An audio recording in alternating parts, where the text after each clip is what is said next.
You'll stop overthinking when you realize this. You're doing it because your brain thinks it's keeping you safe.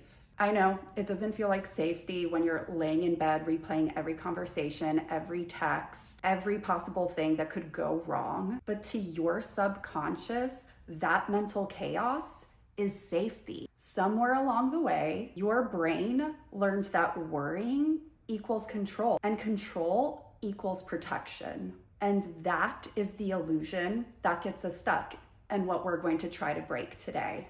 Here's the twist. That kind of protection is actually self-sabotage. I read this really great book that I can't recommend enough called The Mountain Is You by Brianna Wiest. And she talks about this, that overthinking is a form of self-sabotage, a way that our subconscious tries to protect us from pain by creating an illusion of control. But that's the thing, it's an illusion. A lot of things are out of our control and uncertain. And yes, that can be scary, but the more we accept that instead of resisting it, it brings us a lot more peace. Overthinking isn't thinking too much. It's feeling too unsafe to stop thinking. It's your subconscious trying to prepare for every worst case scenario so that you don't have to feel uncertainty. So when nothing bad happens, your brain goes, see, the reason everything turned out okay was because we overthought it and worried about it. And that's how it trains itself. Every time you worry and survive, your mind links worry with safety. And that's where the self-sabotage begins. You start believing that the only way to stay safe is to be anxious or worry or overthink about everything. So even when you know you're spiraling, you can't just think your way out of it because your nervous system now believes that chaos equals control. But let's be honest with ourselves, guys. Overthinking gives us the illusion that we're doing something productive. Like, if I analyze this enough, then I can prevent something bad from happening to me. But in reality, it's emotional avoidance in disguise. It's our mind saying, I don't trust myself to handle what might happen, so I'll try to think my way to safety instead. Brianna Wiest says it best in her book, The Mountain Is You. Overthinking is what we do when we don't trust ourselves to handle what might happen. And guys, that hit me when I heard it, because that was me for years. I thought being hyper aware was me being responsible. I thought planning for every possibility was how I would avoid pain. But that's not protection. It's control disguised as safety. And it's a fear of losing control that makes you keep repeating this pattern. And emotional intelligence is learning to tell the difference. Emotional intelligence teaches us that our thoughts are not always the truth. Sometimes they're fear disguised as logic. When you catch yourself overthinking, don't try to silence it. Instead, get curious with yourself. Ask yourself, what emotion is driving these thoughts? What fear am I trying to avoid? What do I not trust myself to handle? That is emotional awareness, because overthinking is rarely about the situation itself. It's about the emotion you're trying not to feel, that you're scared of feeling. And until you address that emotion, your brain will keep spinning stories to distract you from it. So, how do we actually stop overthinking? Not by forcing our mind to be quiet, but by retraining it to feel safe without control. Your subconscious learns from emotion and repetition. Like I said, every time you worry and then the worst case scenario doesn't happen, your mind is going, see? Worrying works. So now you have to show it a new pattern. Here's something that you can do. Step 1, awareness without judgment. When you notice yourself overthinking and spiraling, don't say, ugh, I'm doing it again. Say, okay, I'm trying to protect myself right now. That replaces shame with compassion, which will help you calm your nervous system down. Step 2, feel what you're avoiding. Ask yourself, what emotion am I trying not to feel right now? It could be fear, rejection, uncertainty, sadness, name it.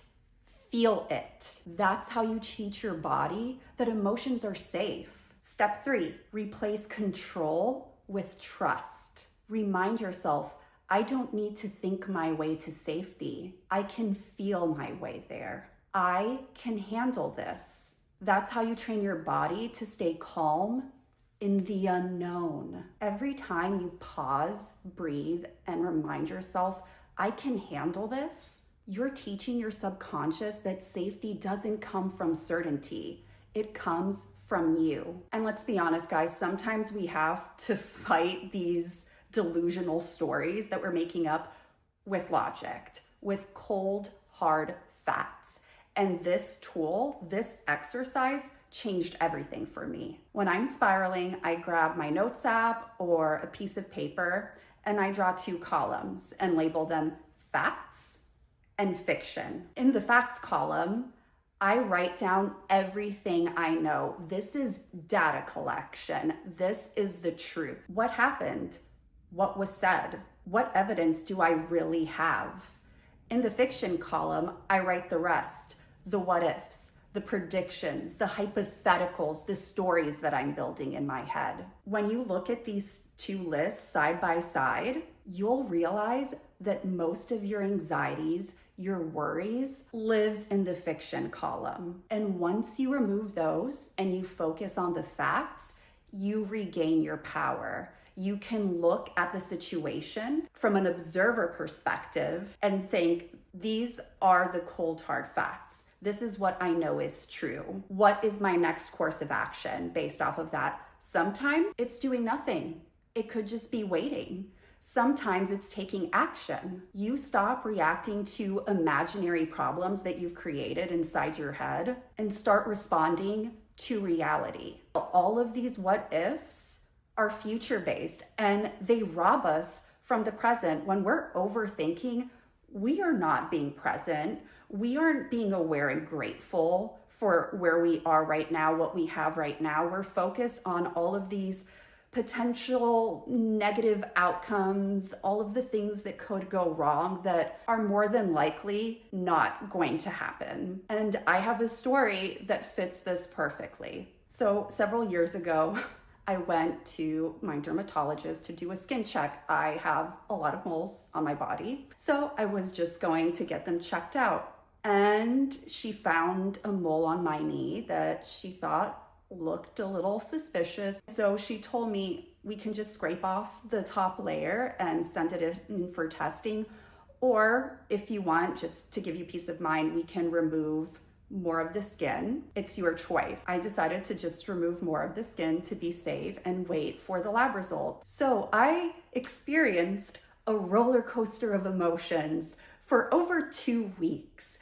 And I was already worried about this situation because I never had to remove more skin before. And then a week after this, I get a call while I'm at my job saying, hey, the results are going to be delayed because we decided to send it in for further testing. And I'm like, oh, that's never happened before either. So I asked, should I be worried? Is there something wrong? And they said, no. We won't know anything until the additional analysis comes in. We'll call you to come in when we get the result. And I freaked out. I went to the bathroom and in my office cried. I remember driving home that night and having a full-blown panic attack because I was already going through all of the potential what ifs in my mind. What if it is cancer? What am I gonna do? Like, am I gonna have to do chemo? What am I gonna do? All of these hypothetical situations, additional information. This was happening in December, right before the holidays. So I was like, what if this ruins the holidays for me? What if I don't find out the results until after Christmas and I'm not gonna be able to stop thinking about this? I was a mess. I couldn't stop overthinking this situation. And I get it. It was scary. I was uncomfortable. I was concerned. And guess what happened? The results came back and it was nothing. Nothing. Just a weird looking mole, completely fine. I had spent 2 weeks living in my fiction column for absolutely no reason. If I had stopped back then to separate the facts from fiction, I would have seen this. Fact, the mole was removed and they were running tests. Fact, they had to run additional tests for some reason, but my dermatologist's office said that there was nothing to worry about until we get the full results. Fact, no, I hadn't had to do any of this before for my previous moles that I had gotten removed.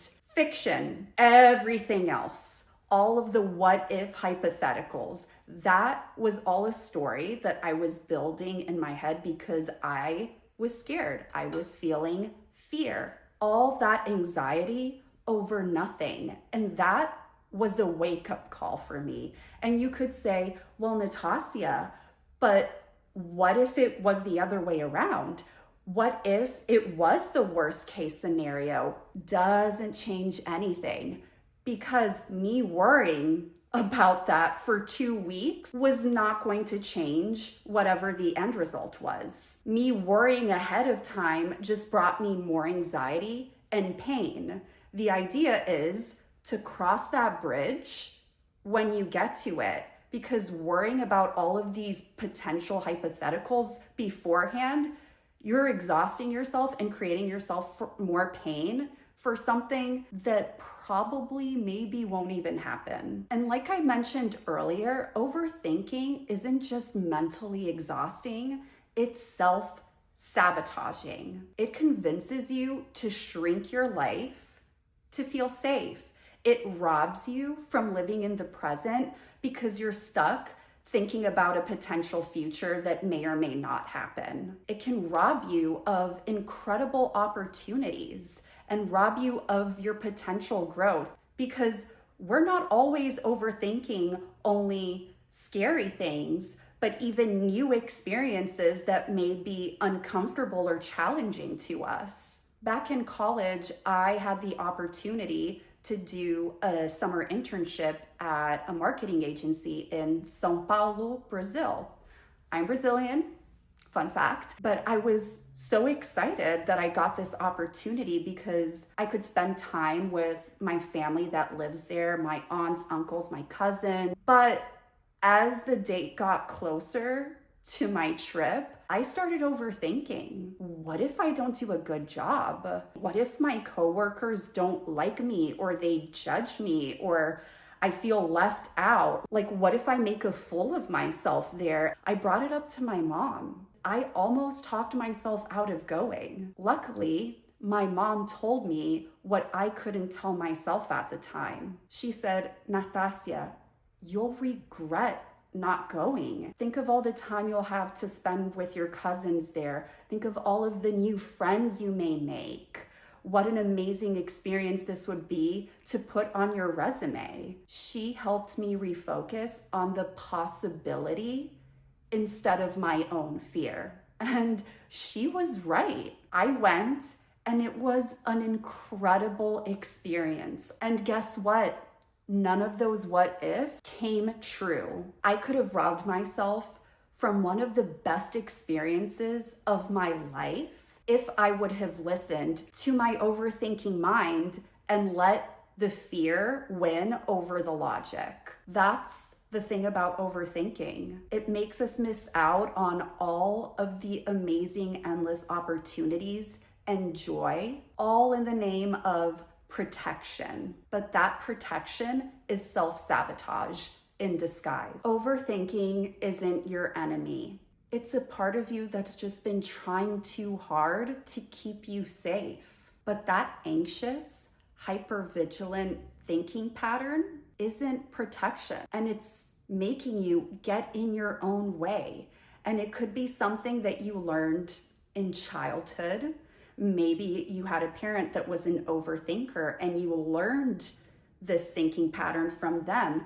Maybe it's tied to an inner fear or insecurity that you have, a fear of letting go, of not having control. But like I said earlier, most things in life are outside of our control. And when we can accept that instead of resist it, it gives us so much more inner peace when we realize that. You can choose to not live the way you're living right now and try to reprogram your overthinking mind into feeling that safety. You don't need to earn peace through exhaustion. You don't need to predict pain before it happens. You don't need to keep running mental marathons just to prove that you're in control, because control isn't safety. Trust is. When you learn to trust your ability to handle whatever life brings, you stop needing to control everything that might happen. That's where real freedom begins. And it reminds me of this beautiful quote I came across the other day. A bird sitting on a tree is never afraid of the branch breaking because her trust is not in the branch, but in her own wings. And that's what self-trust feels like. When you trust yourself, you stop clinging to what can go wrong, and instead, you trust in your ability to fly, no matter what happens. So the next time your mind starts spinning, don't fight it. Thank it. Thank you for trying to protect me, but I'm okay now. Because that's what emotional intelligence really is. Not suppressing your emotions, but understanding them. Not controlling your thoughts, but leading them and getting curious about them. When you can meet your own mind with compassion instead of fear, you stop living in survival mode and start living in self-trust. You stop overthinking, not because your thoughts disappear, but because you finally feel safe enough to let them go.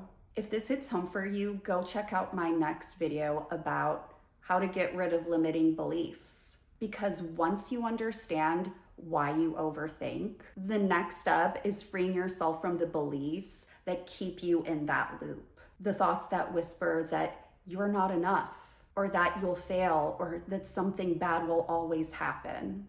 It's time to rewrite those stories. So I'll see you in that next video. Bye. Love you guys.